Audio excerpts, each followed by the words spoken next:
Hello viewers, welcome to our channel. నేను మీ చరణ్ పరిమి. తలపతి విజయ్ కొత్త party జెండాని కూడా ఆవిష్కరించాడు. సో ఆయన పార్టీ పేరు వచ్చేసి తమిళ వెట్రి కజగం. సో ఈ పేరుతోటి ఆయన కొత్తగా ఒక పార్టీని అయితే స్థాపించి రాజకీయాల్లో తన ప్రస్థానాన్ని అయితే మొదలుపెట్టాడు.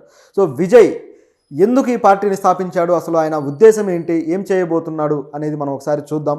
అలాగే ఈ పార్టీ కార్యాచరణ ఏంటి, నిజంగా రాజకీయాల్లో విజయ్ సక్సెస్ అవ్వగలడా లేదా అనేది కూడా ఒక చిన్నపాటి విశ్లేషణ అయితే చేద్దాం. ఇక ఈ పార్టీకి చాలా భవిష్యత్తు ఉంది. సో తర్వాత అన్ని మాట్లాడదాం. ఇప్పుడు ఏంటంటే ఒక ఓవరాల్ లుక్ అనమాట. ఎందుకంటే ఇప్పుడున్న రాజకీయ పరిణామాలు కావచ్చు, ప్రస్తుతం జాతీయ స్థాయిలో ఆ పార్టీ అలాగే వాళ్ళ ఐడియాలజీ, అలాగే తమిళనాడు నుంచి అయితే ఎక్కువగా ద్రవిడ ఐడియాలజీ తోటి తమ పార్టీలన్నీ కూడా వస్తుంటాయి. సో అన్ని పార్టీలకి అటువంటి ఐడియాలజీనే ఉంటుంది. అయితే కొంతమంది కేంద్ర పార్టీలతోటి కొద్దిగా మింగిల్ అవ్వడము ఇలాంటివి కూడా చేస్తూ ఉంటారు. చూస్తే ఇప్పుడు సీఎంగా ఉన్న స్టాలిన్ వచ్చేసి ఇండియా కూటమిలో ఉన్నారు. అలాగే వాళ్ళ ప్రతిపక్ష పార్టీ ఏదైతే ఉందో వాళ్ళు వచ్చేసి ఆ బీజేపీతో కాస్త అనుబంధంలో ఉన్నారు. సో ఇలా జరుగుతూ ఉంది. సో ఇది కాకుండా ఆల్రెడీ తమిళనాడులో ఒక 3-4 పార్టీలు ఉన్నాయి. అయితే ఇప్పుడు కొత్తగా విజయ్ తీసుకొచ్చే ఈ పార్టీ మరి తమిళనాడు రాజకీయాల్లో మరి ఎటువంటి సంచలనం సృష్టిస్తుంది, నిజంగా విజయ్ తను అనుకున్నది సాధించగలుగుతారా లేదా అనేది ఒకసారి గమనించి చూస్తే, విజయ్ ఈరోజు తన పార్టీ జెండాను ఆవిష్కరించాడనమాట. సో ఆ జెండా రంగులు కూడా పైన కింద రెడ్ కలర్ ఉండి మధ్యలో ఎల్లో కలర్ ఉంది. సో ఇందులో ఒక 2 ఏనుగులు అఘీంకరిస్తున్నట్టుగా ఉన్నాయి, మధ్యలో ఒక ఫ్లవర్ ఉందన్నమాట. సో దీన్ని ఆయన జెండాగా ప్రకటించారు. సో ప్రకటిస్తూ పార్టీ పేరును కూడా చెప్పడం జరిగింది. నిజానికి ఆయన తండ్రి చంద్రశేఖర్ గారు ఆయన ఆల్రెడీ గతంలోనే ఒక పార్టీని విజయ్ పేరు మీద రిజిస్ట్రేషన్ అయితే చేపించాడు. కాకపోతే మరి ఆ పార్టీతోటి వస్తాడనుకుంటే ఆ పార్టీని అయితే విజయ్ పెద్దగా తీసుకున్నట్టుగా లేరు. సో ఆయన సొంతంగా ఒక పేరు పెట్టుకొని వచ్చారనమాట. సో తమిళ వెట్రి కజగం అనే పేరుతోటి. అయితే ఈ పేరు మీనింగ్ ఏంటి అనేది చూస్తే చాలామంది గూగుల్లో కూడా వెతుకుతూ ఉన్నారు. సో తమిళ్ మనకు రాదు కాబట్టి మనం కూడా వెతికే తెలుసుకున్నాం. సో దాని అర్థం ఏంటంటే తమిళ అంటే మామూలుగా తమిళ భాషకు సంబంధించి తమిళ అని పెట్టాడు. అలాగే వెట్రి అంటే విజయం, అలాగే కజగం అంటే ఒక గ్రూప్, అంటే ఒక క్లబ్ లాంటిది, ఒక పార్టీ అని. సో తమిళ విజయ పార్టీ అన్నట్టుగా ఒక అర్థం వచ్చేలా పెట్టాడు. సో తమిళుల అస్తిత్వానికి సంబంధించి అలాగే ద్రవిడ ఐడియాలజీకి సంబంధించిన ఒక కోర్ ఎలిమెంట్ ఇందులో ఉండబోతుంది ఈ పార్టీ ఐడియాలజీగా అనేది మనకు క్లియర్గా కనిపిస్తుంది. ఎందుకంటే ఏ పార్టీ అయినా సరే కొన్ని సిద్ధాంతాలను పెట్టుకొని రాజకీయాల్లోకి అడుగు పెడతారు. ప్రతి పార్టీకి అటువంటి సిద్ధాంతాలు లేదా అటువంటి ఒక కార్యాచరణ ఐడియాలజీ ఉంటుంది. ఇప్పుడు బీజేపీనే తీసుకుంటే వాళ్ళు ఒక విధమైన హిందుత్వ విధానం అని చెప్పేసి, అలాగే దేశభక్తి అంటారు, కానీ ఈ దేశభక్తిలో కేవలం ఒక మతమే ఉంటుంది అనేది వాళ్ళ భావన. సో మొత్తానికి వాళ్ళ ఐడియాలజీ అయితే అది. అలాగే కాంగ్రెస్ పార్టీ వచ్చేసి సెక్యులర్ అంటే అన్ని మతాలకి సరైన ప్రాధాన్యత ఇవ్వాలి, అందరూ ఎదగాలి, ముఖ్యంగా మైనారిటీలకి మెజారిటీల వల్ల ఏదైనా ఆధిపత్య భావజాలంతో కూడిన ఏదైనా అట్రాసిటీ కానీ ఇలాంటివి రాకుండా చూడాల్సిన అవసరం ఉందనేది వాళ్ళు భావిస్తారు. అయితే ఈ విషయంలో ఒక కుహనా సెక్యులర్ అని చెప్పేసి రకరకాల విమర్శలు బీజేపీ చేస్తూ ఉంటుంది, అదొక యాంగిల్. సో ఇట్లా ఒక్కో పార్టీకి ఒక్కొక్క రకమైన ఐడియాలజీ ఉంటుంది. అలాగే పవన్ కళ్యాణ్ గారు మేము ప్రశ్నించే పార్టీ, ప్రశ్నించడానికి వస్తున్నామన్నారు. నిజానికి ఆయన ఫస్ట్ టైం చంద్రబాబు గారికి సపోర్ట్ చేసి తర్వాత ఆ ప్రభుత్వాన్ని ఏం ప్రశ్నించింది లేదు. ఆ తర్వాత మళ్ళీ విడిగా పోటీ చేసి మొత్తానికి ఓడిపోయి తర్వాత ఇప్పుడు తిరిగి ఆయన గెలిచారు. సో గెలిచిన తర్వాత ఇక ప్రశ్నించే అవసరం ఉండదు కదా, ప్రభుత్వంలో ఉన్నప్పుడు పనిచేసే అవసరమే ఉంటుంది. సో పని చేసుకుంటూ వెళ్తున్నారు. ఇది ఆ పార్టీ ఐడియాలజీ. ఇట్లా ప్రతి పార్టీకి ఉంటుంది. అలాగే ఈ పార్టీకి కూడా, విజయ్ పార్టీకి కూడా ఒక ఐడియాలజీ ఉంది.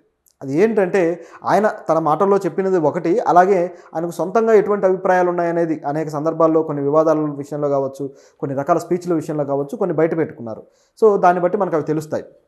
మొదటగా వచ్చేసి విజయ్ తన స్పీచ్లో ఏమన్నారంటే, భారత రాజ్యాంగాన్ని, అలాగే తమిళ రాష్ట్ర హక్కుల్ని, అదేవిధంగా ప్రజల్లో సమానత్వాన్ని, సౌభ్రాతృత్వాన్ని, సో వీటన్నిటినీ నేను కాపాడుతాను, అలాగే తమిళ భాష సంస్కృతుల యొక్క ఆ ఉన్నతిని నేను కాపాడుతాను అని చెప్పేసి ఆయన ప్రకటించుకున్నారు.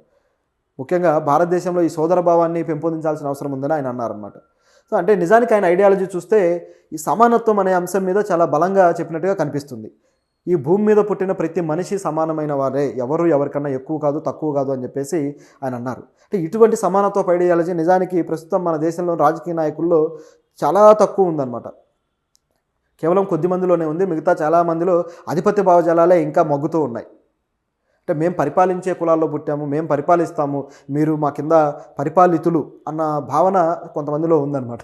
సో దీన్ని బద్దలు కొట్టడానికే కొంతమంది బయలుదేరుతూ వస్తుంటారు. నిజానికి విజయ్ కూడా ఒక దళితుడు. సో ఆయన తన ఐడియాలజీతో ఇప్పుడు ముందుకు రావడం, ఈ సమానత్వం అనేది చూస్తుంటే అక్కడ ఆ రాష్ట్రంలో పెరియార్, సో ముఖ్యంగా ఈ మూఢ విశ్వాసాలు కావచ్చు, కులాలు కావచ్చు, అట్లాగే ఏదైతే మతం పేరు చెప్పేసి అన్యాయంగా నిచ్చెనమెట్ల వ్యవస్థను రూపొందించి కింది కులాలని తొక్కడం కావచ్చు, వీటన్నిటి మీద నిరసన తెలియజేసి చాలా అద్భుతంగా పోరాడిన సామాజిక కార్యకర్త పెరియార్ రామస్వామి గారు.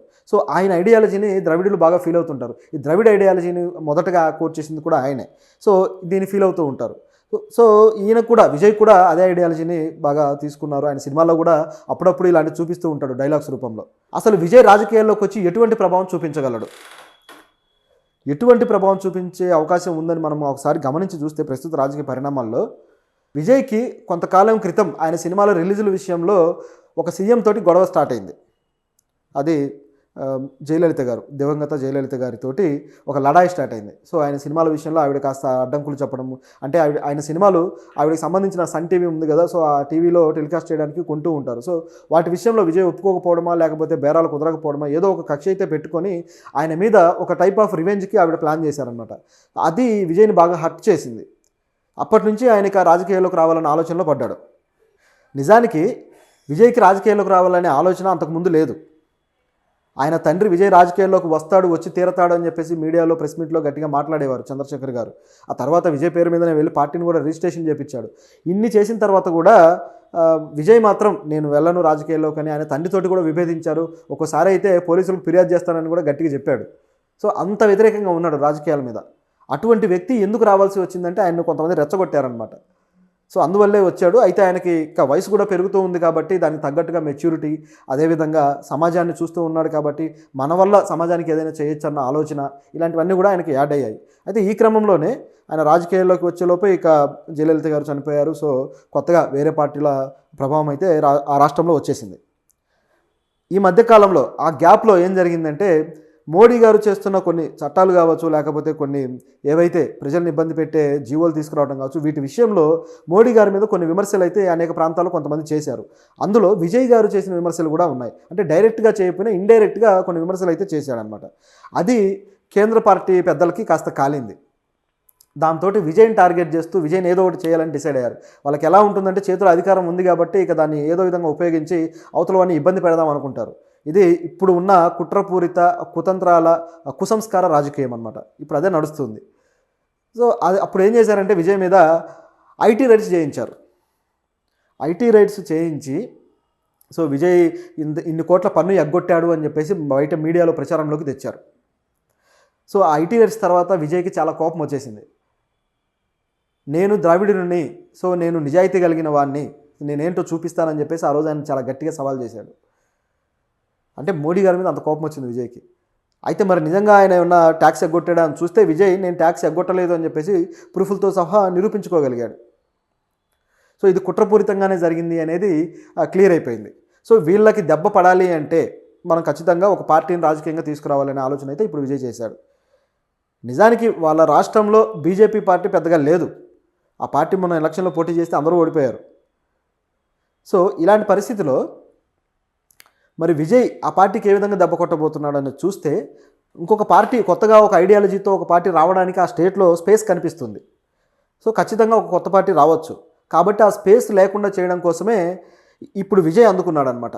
సో తన ఐడియాలజీతోటి అందరినీ ప్రభావితం చేయడం సులభమవుతుందని తను భావించాడు. ఎందుకంటే ఇప్పుడు విజయ్ చెప్పిన ఏ భావన అయితే ఉందో దీనికి పూర్తి విరుద్ధమైన ఐడియాలజీ బీజేపీకి ఉంది. కాబట్టి ఇది ఒక కౌంటర్ ఐడియాలజీగా ముందుకు వస్తుంది. కాబట్టి బీజేపీకి ఇక పార్టీలో రాష్ట్రంలో ఎలివేషన్ అనేది ఉండదు అనేది విజయ్ భావన అయి ఉండొచ్చు. సో ఆయన భవిష్యత్ రాజకీయ ప్రణాళికలు చూస్తే ఈ విధంగా కనిపిస్తుంది. సో దీంతోపాటు ఇక రాజకీయాల్లో మరి హీరోలు సక్సెస్ అవుతారా అనేది మనం చూస్తే గతంలో అయితే మన ఏపీలో ఎన్టీఆర్ గారి దగ్గర నుంచి మనం చూస్తూనే ఉన్నాం. ఎన్టీఆర్ గారు సక్సెస్ అయ్యారు, అలాగే చిరంజీవి గారు కూడా పాక్షికంగా సక్సెస్ అయ్యారు. ఎందుకంటే పార్టీ పెట్టగానే 18 సీట్లు కొట్టడం తమాషా కాదు. సో అయ్యారు, కానీ దాన్ని నిలుపుకోలేకపోవడం వల్ల దాన్ని మళ్ళీ ఫెయిల్యూర్ కిందనే పరిణమించింది. తిరిగి పవన్ కళ్యాణ్ గారు మొదట్లో ఫెయిల్ అయినట్టు కనపడ్డా తిరిగి సక్సెస్ అయ్యారు. సో ఇది మన ఏపీ రాజకీయం. అయితే అసలు ఏపీకి ఇన్స్పిరేషన్ ఇచ్చిందే తమిళనాడు రాజకీయాలు. ఎందుకంటే సినిమా వాళ్ళు రాజకీయాల్లోకి రావాలి, ప్రభావం చూపించాలి అనేంత ఇన్ఫ్లుయెన్స్ తమిళనాడు నుంచే వచ్చింది. ఎప్పుడైతే ఎంజీఆర్ గారు మొదట రాజకీయాల్లోకి వచ్చి ఆయన సీఎం అయ్యారో అప్పటి నుంచే ఇక్కడ ఎన్టీఆర్ గారు కూడా అదేవిధంగా ఆలోచించడం మొదలుపెట్టి ఆయన ముందుకు వచ్చారు. సో ఎంజీఆర్ గారి దగ్గర నుంచి మొదలైతే తమిళనాడు రాజకీయం, ఆ తర్వాత జయలలిత గారు, ఆ తర్వాత వచ్చేసి అనేక సినిమా యాక్టర్స్ అంతా కూడా రాజకీయాల్లోకి దిగారు. శరత్ కుమార్ గారు, సో అనేక మంది తర్వాత విజయకాంత్ గారు కూడా ఒక పార్టీ పెట్టారు. మొదట్లో సక్సెస్ అవ్వకపోయినా తర్వాత కొన్ని సీట్లు అయితే గెలుచుకోగలిగారు. సో ఆయన ప్రాతినిధ్యం ఉంది. తర్వాత ఇప్పుడు ఆయన కూడా దివంగతుడయ్యాడు. సో ఆ పార్టీ కూడా నాయకులు లేని పార్టీగా అయిపోయింది. మరి ఆ పార్టీ పరిస్థితి ఏంటో మరి పెద్ద అవగాహన లేదు. కానీ ఇప్పుడు చూస్తుంటే విజయ్కి అయితే మంచి అవకాశం అయితే క్రియేట్ అయినట్టుగా కనిపిస్తుంది ఆ రాష్ట్రంలో. సో చూస్తుంటే విజయ్ ఐడియాలజీ కూడా చాలా ముక్కుసూటిగా ఉంది. ఖచ్చితంగా విజయ్ రాజకీయాల్లో తన ప్రభావాన్ని చూపించాలని మనం